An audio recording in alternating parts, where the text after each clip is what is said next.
ลิ้นแล้ว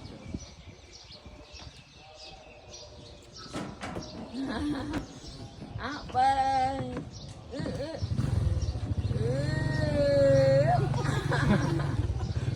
โอ้จะเพี้ยนซื้อมาดิ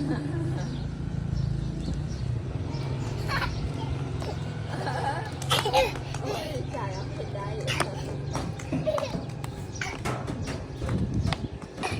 เก่งเก่งเก่งเก่ง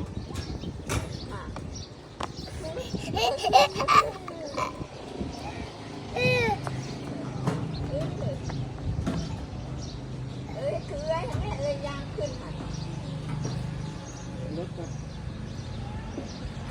ไอ้ยังยางอยู่ละ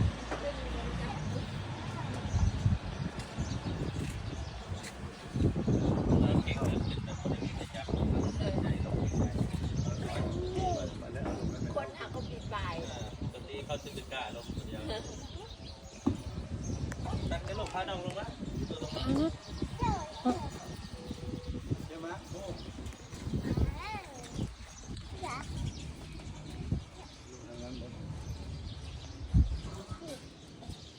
อันนั้นคุณจะติดเลยคุณจะติดน้องแล้วก็เรา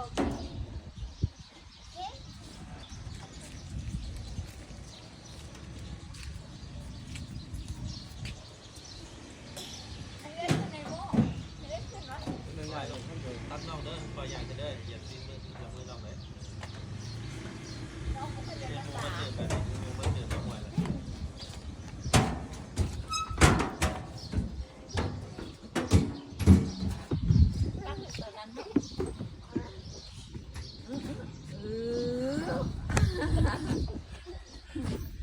เราเป็นแล้วโหวิธีเอาพายุดใจ